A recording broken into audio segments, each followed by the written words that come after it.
Hi friends, कशा आहात? स्वरांजली रेसिपीमध्ये आपले स्वागत आहे। चला तर मग आज आपण पटकन अशी भेंडी मसाल्याची रेसिपी पाहणार आहोत।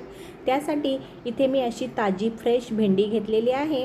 ती स्वच्छ धुवून पुसून घ्या आणि अशा प्रकारचे कोवळी भेंडी घेत जा। हे पहा, ज्या भेंडीचा असा शेंडा पटकन तुटला जातो ती भेंडी नेहमी ताजी असते, ही लक्षात ठेवा।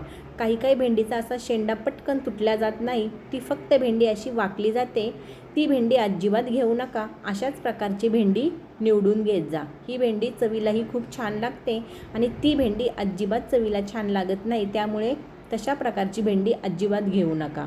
आता ही भेंडी मी स्वच्छ धुवून घेतलेली आहे आणि एका स्वच्छ कापडने हे पुसून घ्या। हे पहा, अशा प्रकारे सगळी भेंडी पुसल्यामुळे ती भेंडी चिकट होत नाही। आता ही भेंडी आपण चिरण्यासाठी घेऊया।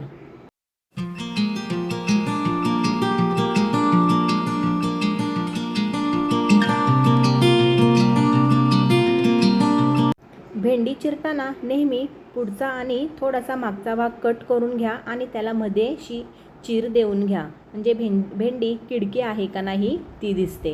आणि सगळी भेंडी अशा प्रकारे चिरून घ्या।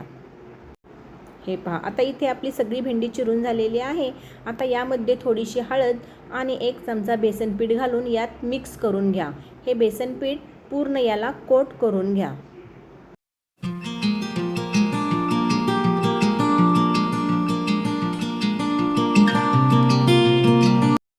आता थोडंसं कढईमध्ये तेल घालून ही भेंडी छान परतून घ्या।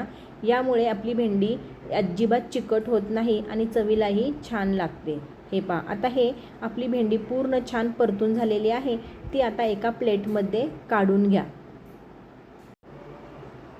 आता ही भेंडी आपण एका प्लेटमध्ये काढून घेतलेली आहे। आता पुन्हा त्याच कढईमध्ये थोडेसे तेल टाकून त्यात जिरी मोहरी याची फोडणी करून घ्या।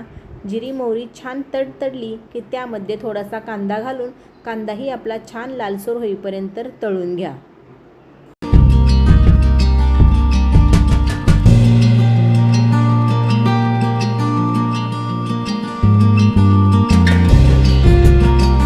आता यामध्ये मी आलं आणि लसूण थोडंसं बारीक ठेचून टाकलं होतं, तेही तुम्ही घालू शकता किंवा त्याची पेस्ट करून तेही तुम्ही घालू शकता। पण मी थोडासा याचा असा ठेचा करून घेतला होता, ते यात मिक्स करून घ्या, परतून घ्या। आणि त्यात अगदी छोटंसं टोमॅटो घेतलं होतं, तेही छान बारीक चिरून यामध्ये टाकून परतून घ्या। हे सगळं छान मिक्स करून घ्या।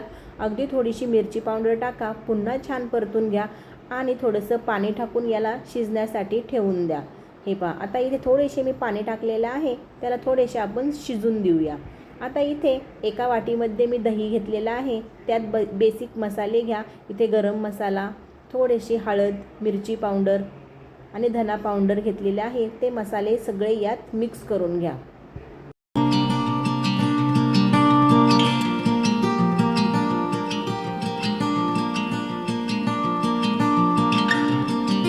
आता मिक्स केलेले मसाले आपण कढईमध्ये घालून घेऊया आणि हे छान परतून घ्या।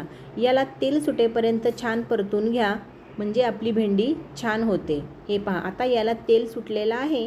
आता आपण जी फ्राय केलेली भेंडी होती ती यात टाकून घ्या, म्हणजे मिक्स करून घ्या आणि पुन्हा छान परतून घ्या।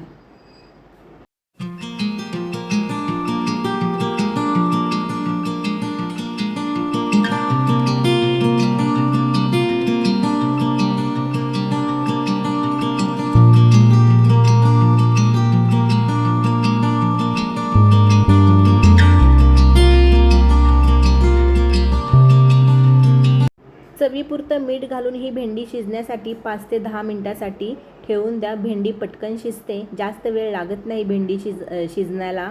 हे पहा, आता इथे आपली भेंडी ही शिजून छान झालेली आहे। मस्त दिसतोय ना आपला भेंडी मसाला।